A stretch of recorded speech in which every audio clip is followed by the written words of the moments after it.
할렐루야. 예. 많은 분들이 아마 읽어보았던 책들 중에 어린 왕자 아마 아실 겁니다. 생텍쥐페리의 어린 왕자의 이런 글귀 아마 기억나시는 분도 있을 텐데요. 이런 글귀가 있었습니다. 가장 중요한 것은 눈에 보이지 않아 마음으로 봐야 해 라는 말이죠. 어린 왕자 책에 등장하는 여우가 한 말입니다. 참 어린 왕자 어린 시절에 봤을 때는 많은 것들이 이해되지 못했는데 커가면서 그 책을 읽으면은 참 여러 가지 말들이 우리에게 깊이 다가오는 것을 보게 됩니다. 가장 중요한 것, 눈에 보이지 않는다. 어쩌면 이 말은 우리 현대인들에게 있어서 정말 자문과 같은 깊이 있는 말은 아닐까 합니다. 우리 현대인들 어떠합니까? 앞만 보고, 정말 앞만 보고 달려가고 있습니다. 자신의 목표, 자신의 꿈, 자신의 계획을 향해 달려가고 있습니다. 그러면서 우리는 주변을 돌아볼 여유 혹은 관심 혹은 사랑이 너무나 부족합니다. 우리 대한민국이 이렇게 앞만 보고 달려왔는가라고 싶습니다. 우리 대한민국 정말 앞만 보고 달려왔습니다. 일본의 제국주의에 의한 수탈, 그리고 전 국토를 잿더미로 만든 6.25라는 참화, 이 이중의 어려움을 극복하고 서양 사회가 수백 년 동안 걸쳐 서서하게 이룩해낸 것을 우리는 불과 몇십 년 만에 압축적으로 고도의 경제 성장을 이루었습니다. 그 결과 어떻습니까? 우리나라 세계 10대 무역국에 진입했습니다. G20을 우리는 진행할 만큼 커다란 나라가 되었습니다. 그리고 세계 GDP 순위에서 우리나라는 11위이며 국민 대한민국 1인당 GDP는 3만 달러에 거의 3만 달러에 가까운 세계 29위입니다. 앞만 보고 달려온 우리 대한민국의 정말 자랑스러운 성적표입니다. 하지만은 이 이면에는 우리가 정말 부끄러운 성적표도 가지고 있음을 잘 알고 있지요. 지난번에 함께 설교 시간에 우리 감독님의 말씀을 통해서도 잠깐 인용됐는데 자살률이 몇 년째 정말 오랜 시간 동안 OECD 국가들 중에 1위를 달리고 있습니다. 심지어 평균의 2배가량 되기도 합니다. 청소년들은 어떻습니까? 학교 폭력과 학업의 스트레스 때문에 참으로 힘겹게 살아가는 것을 보게 됩니다. 2012년도에 발표된 유엔의 세계 행복 보고서 아마 들어보신 적 있죠? 그 행복 보고서에 한국인의 행복도가 유엔 150개국 회원국들 중에 56위라고 나타났습니다.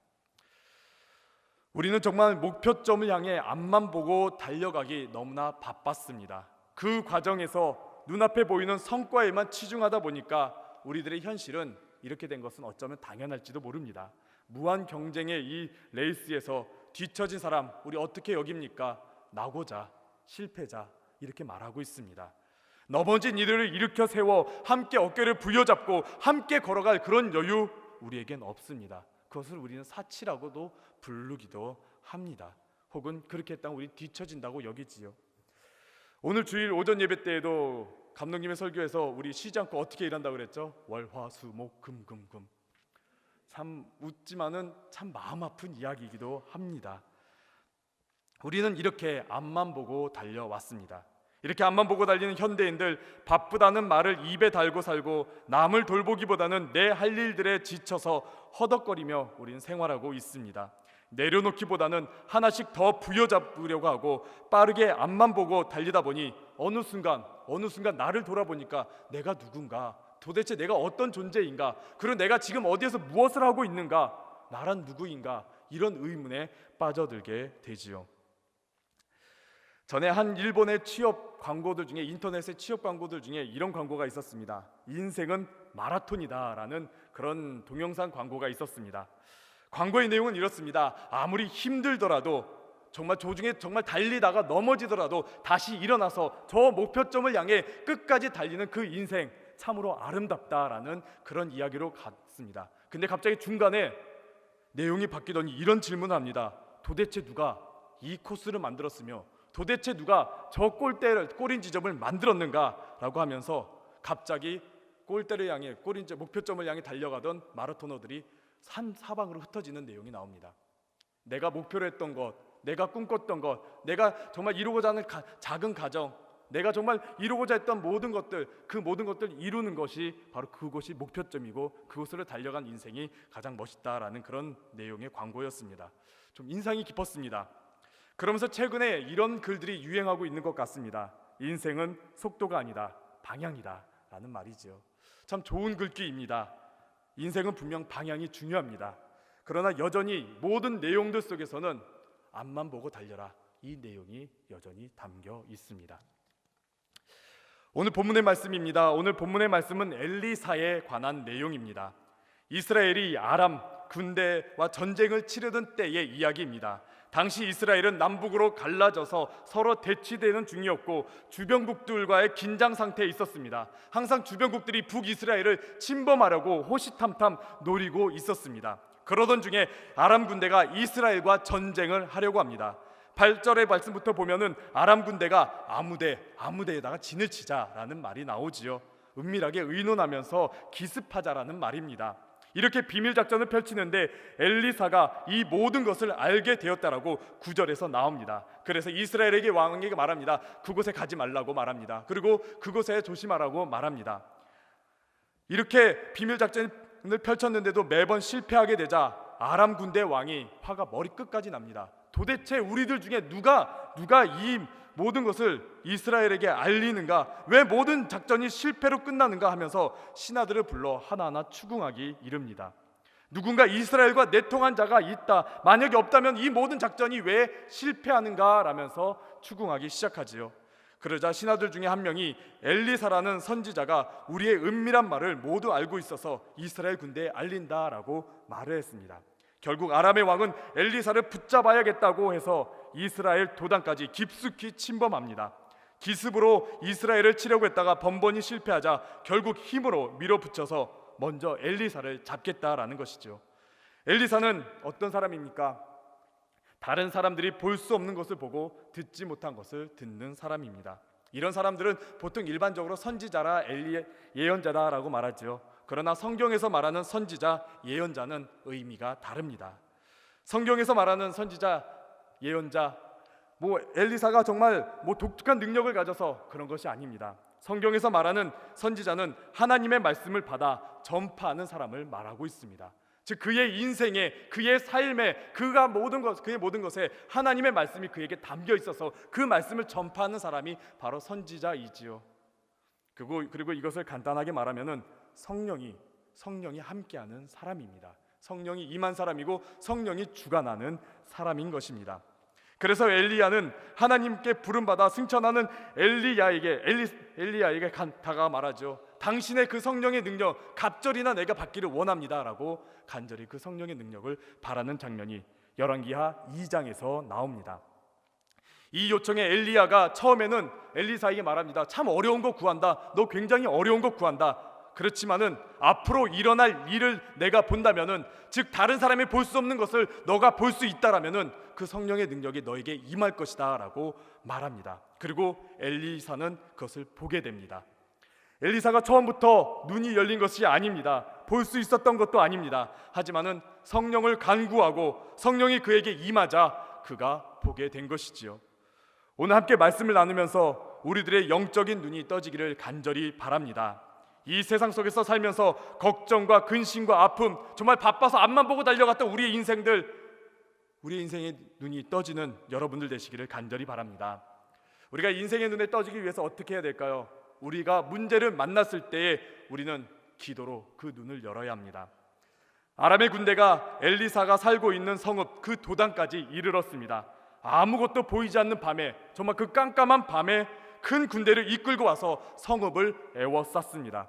그래서 엘리사의 사환 그 시종이 아침 일찍 일어나 나아갔을 때에 군대가 자신의 사는 성읍을 에워싼 것을 보고 심히 두려워하지요. 어느 날 평소처럼 잠을 자고 일어났는데 갑작스럽게 문제가 나를 둘러싸고 있다면은 얼마나 놀랄까요?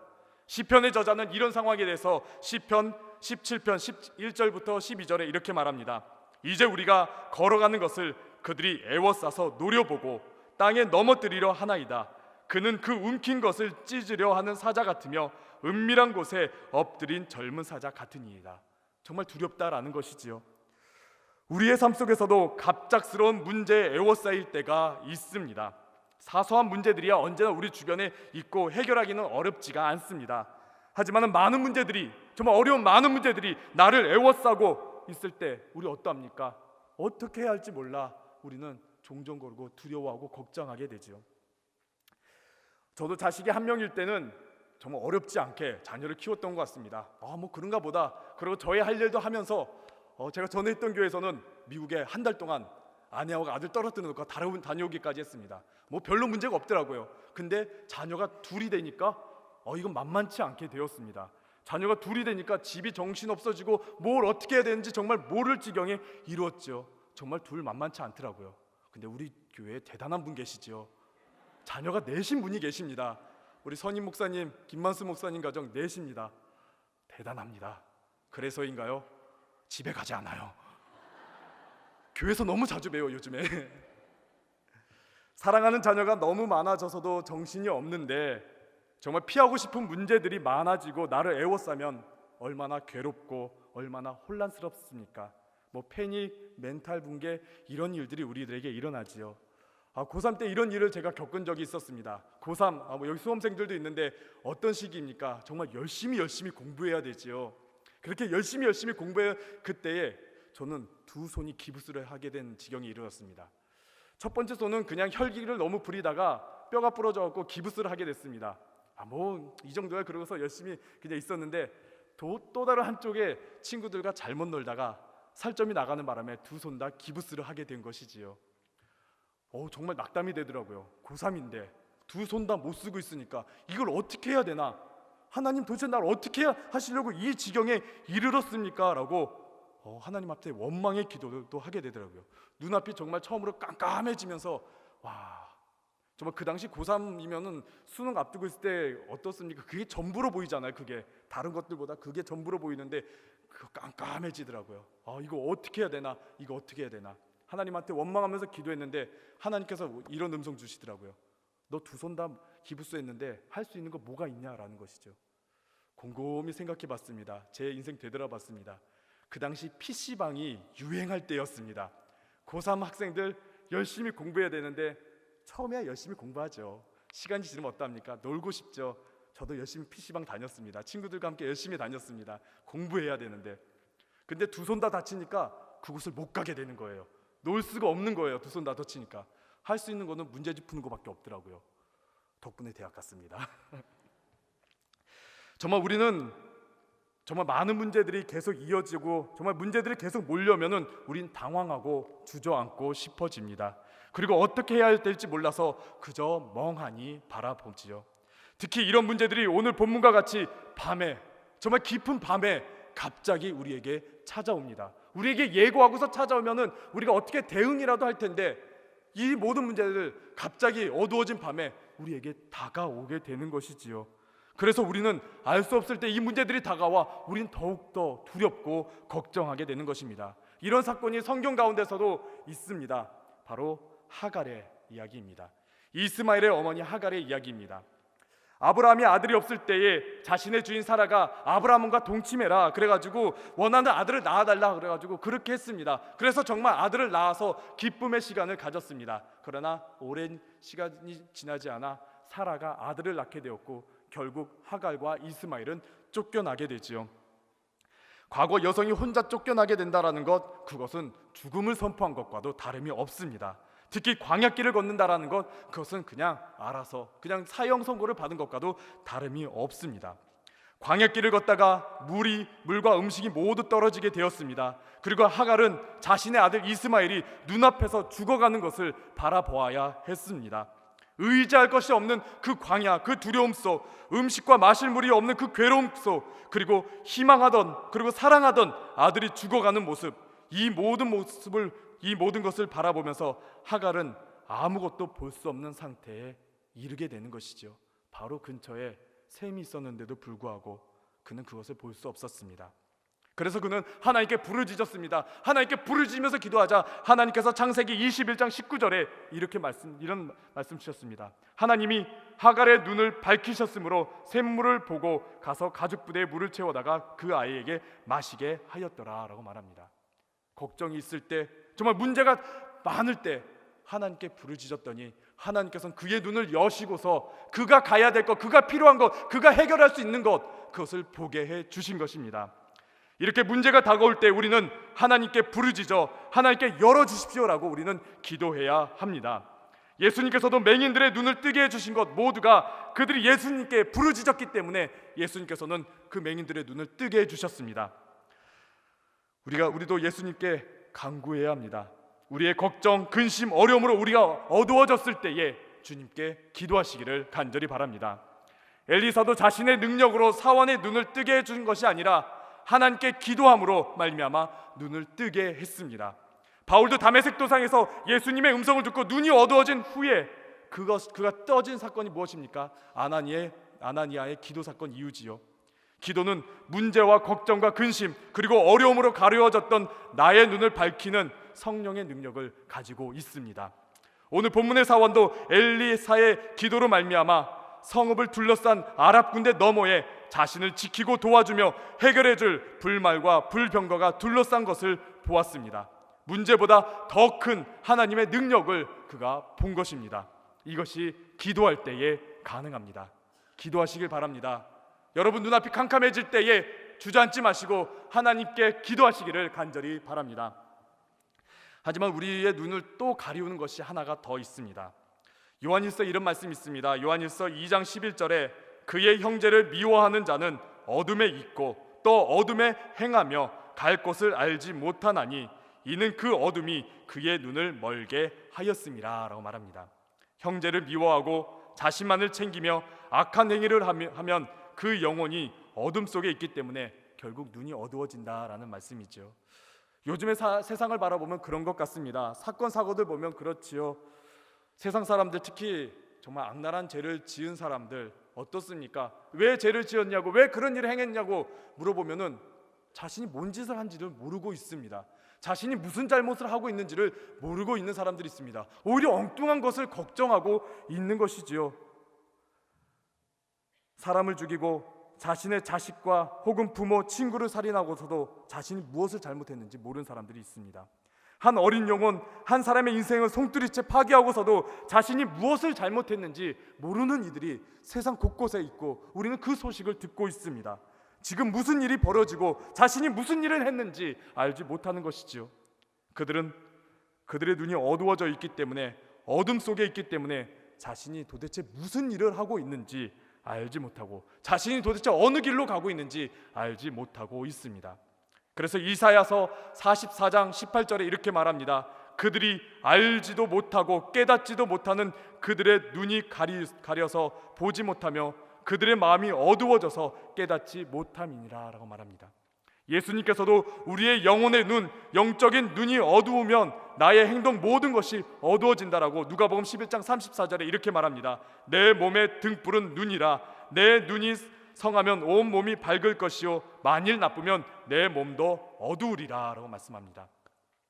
이럴 때 우리가 어떤 선택을 해야 할까요? 정말 내 눈이 어두워져서 내 삶이 정말 어두워져 있을 때 우리는 어떻게 해야 할까요? 믿음을 가진 자라도 우리들의 눈이 영적으로 감겨져 있으면 잘못된 길을 가기 마련입니다. 아브라함과 조카 롯은 서로 오랜 시간 같이 있었지요. 아브라함이 하나님께 부름을 받았을 때 그도 아브라함과 함께 오랜 시간을 동행하며 그 약속의 땅까지 갔습니다. 갈 바를 알지 못하고 그것은 처음에 조카 롯에게도 해당되는 말씀과도 같습니다.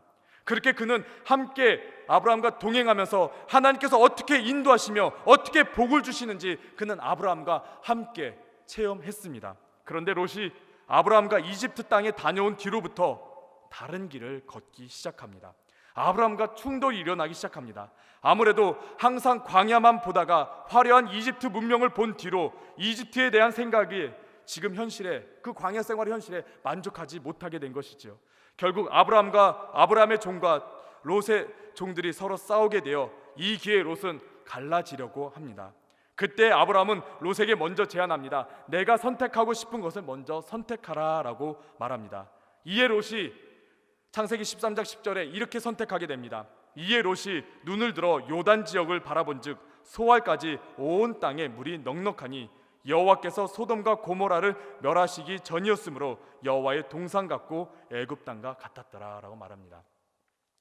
롯은 소돔과 고모라, 애굽과 같았던 곳, 죄악이 많고 문제가 많았던 곳이지만 그의 눈에는 이미 세상에 의해 가리워졌기 때문에 소돔과 고모라를 선택했던 것입니다. 아브라함을 선택하고 아브라함과 함께 가야 되는데 그의 눈은 세상 가운데, 세상의 욕심 가운데, 세상의 많은 것 가운데 눈이 어두워져서 그는 결국 소돔과 고모라를 선택하게 된 것이지요. 그곳에서 그는 전쟁을 걷고 그곳에서 멸망당하고 결국 산속 깊숙이 들어가게 됩니다. 이렇듯 우리들도 눈이 어두워져서 볼 수 없는 상태에 머물러 잘못된 길을 걸어갈 때가 종종 있습니다. 이럴 때는 어떻게 해야 될까요? 이때 기도하면 좋겠지만은 이 지경에 이르면은 기도하지 않습니다. 내가 무엇을 잘못했는지 모르기 때문에 기도의 필요성도 못 느끼는 것이지요. 이때 우리가 해야 될 거 말씀을 읽어야 합니다. 시편 19편 8절에 이렇게 말합니다. 여호와의 교훈은 정직하여 마음을 기쁘게 하고 여호와의 계명은 순결하여 눈을 밝게 하시도다 라고 말합니다. 그리고 우리가 잘 아는 말씀 있죠. 시편 119편 105절 주의 말씀은 내 발의 등이요 내 길의 빛이니이다. 우리가 어두워졌을 때 주의 말씀으로 우리는 길을 밝혀야 합니다. 말씀 속에서도 주님을 만났기 때문에 영적인 눈이 밝아지는 내용이 있습니다. 그리고 주님께서 이렇게 우리에게 말씀해 주셨습니다. 예수님께서 요한복음 8장 12절에 예수께서 또 말씀하여 이르시되 나는 세상의 빛이니 나를 따르는 자는 어둠에 다니지 아니하고 생명의 빛을 얻으리라 라고 말씀하셨습니다. 우리의 눈이 말씀을 바라봄으로 그 안에 빛이신 예수님을 만나기 때문에 더 이상 어둠 가운데 있는 것이 아니라 우리는 빛 가운데 거할 수 있습니다. 그렇게 매일매일 말씀을 읽으시기를 간절히 바랍니다. 마음이 어려울 때에, 힘들 때에 내가 정말 잘 해나가고 있는지, 내가 정말 바른 길을 가고 있는지 우리가 알고 싶을 때에 말씀을 읽으시기를 간절히 바랍니다. 그 안에서 주님을 만나시길 바랍니다. 그리고 그 안에서 주님을 만나고 주님께서 나를 도우시고 나를 사랑하고 계시는 것을 아시길 바랍니다. 이것이 바로 우리가 눈이 떠졌을 때에 나를 도우시는 하나님을 만나게 되는 것입니다. 오늘 본문에 엘리사가 자신의 사환, 자신의 시종에 두려워할 때에 기도합니다. 그리고 사환의 눈이 열려 보게 됩니다. 바로 불말과 불병거가 산에 가득한 것을 보게 된 것이죠. 불말과 불병거는 엘리야가 하나님께로 부름받을 때에 나타난 현상과 똑같습니다. 열왕기하 2장에 보면은 그런 말씀이 나오지요. 그리고 이는 하나님의 임재, 하나님의 능력, 즉 하나님을 만나는 순간과도 같습니다. 즉 엘리사의 사환이 하나님을 만나게 되면서 더 이상 두려워하지 않게 된 것입니다. 우리도 하나님을 만나면 나의 모든 두려움과 걱정과 근심은 모두 사라지게 됩니다. 하나님께서 나를 도우시고 인도하심을 확신하기 때문에 우리는 그 어떤 두려움도 이기게 되는 것이죠. 그 어떤 것이 나를 둘러싸서 괴롭게 할지라도 분명한 것은 하나님께서 나와 함께 하시고 나를 도와주신다라는 이 믿음이 있을 때 우리는 내 눈앞이 깜깜할지라도 시편 23편의 그 사망의 음침한 골짜기를 다닐지라도 우리는 두려워하지 않습니다. 담대하게 나아갈 수 있습니다. 그렇게 믿으시기를 간절히 바랍니다. 시편 121편의 말씀에서도 하나님은 내가 헛된 길을 가지 않게 하시고 나를 지키시려고 졸지도 주무시지도 아니하시며 나를 보호하시고 또한 지켜주시고 영원히 나와 함께 하십니다. 우리에게는 이런 하나님이 계십니다.